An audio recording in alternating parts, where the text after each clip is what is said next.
One morning, a man was waiting in line at a busy coffee shop, running late for a crucial meeting. He ordered his usual large black coffee. As the barista handed it to him, a young woman rushing past bumped into his arm, sending the hot coffee splashing all over his clean white shirt. He snapped, "Hey, watch where you're going! You've ruined my shirt and my morning."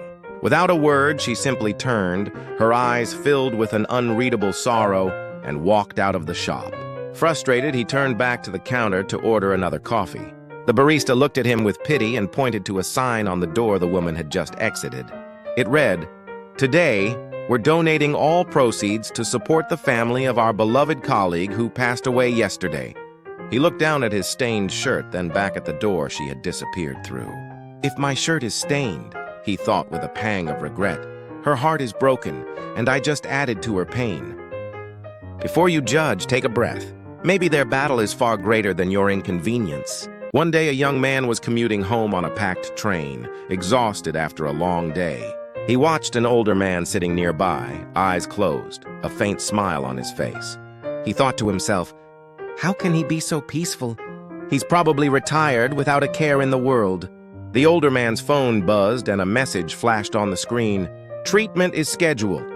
"Don't worry." The smile never left his face. The young man scoffed. Easy for him to say. "He doesn't have my pressures."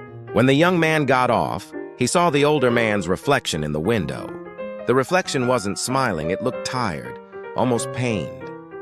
He looked back at the man who was still smiling at the world. He realized with a jolt that the smile wasn't for himself. It was for everyone else. Before you judge another's strength, think about it. Maybe their burden is heavier than your own. One day, a young artist decided to paint a masterpiece. He worked day and night in his small, dusty studio, pouring his soul onto the canvas. He missed parties, skipped meals, and ignored calls from friends. He thought to himself, if they truly cared, they would understand the sacrifice this takes. He felt a growing bitterness. No one checked in. No one offered a word of encouragement.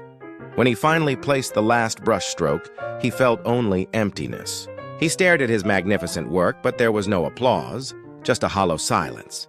He sighed, feeling utterly alone, and finally checked his phone, which had been off for weeks.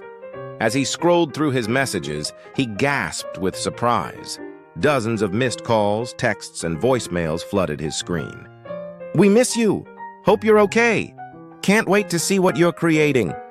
Too late to reply, he realized with grief that the support was always there. He was the one who had shut the world out. Before you feel abandoned, look around. Maybe you are the one who built the walls.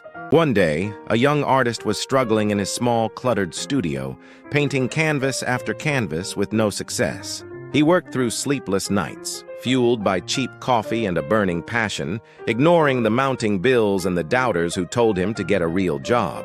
He poured every ounce of his pain, his hope, and his soul onto the canvas, feeling invisible to the world. Then a breakthrough. A gallery owner saw his work and suddenly his paintings were in high demand. People flocked to see his art, whispering, "He's so lucky, an overnight success." They saw the brilliant colors and the bold strokes, but they never saw the years of solitude, the countless rejections, or the lonely nights spent wrestling with self-doubt. They saw the strength, but they never knew the struggle. Before you judge someone's success, remember the silent battles they fought to get there. One day, a young artist was sitting in a park, feeling utterly defeated. He looked at his portfolio, filled with sketches he thought were worthless, ready to tear them all up and abandon his dream. He saw an old man on a nearby bench, meticulously carving a small piece of wood. The artist watched for hours as the old man carved, sanded, and polished, facing countless setbacks but never stopping. Frustrated, the artist approached him and said, "Why do you keep trying?" "It's not perfect." The old man smiled, holding up a beautifully detailed wooden bird. He replied, "The struggle is what carves the character, not just the wood." The artist looked down at his own calloused hands and the worn pages of his sketchbook. He had been so focused on the flaws that he hadn't seen the strength he was building. He realized with a jolt of clarity that his struggles weren't failures. They were the tools shaping him into an artist strong enough to create a masterpiece. If you're struggling silently, don't quit.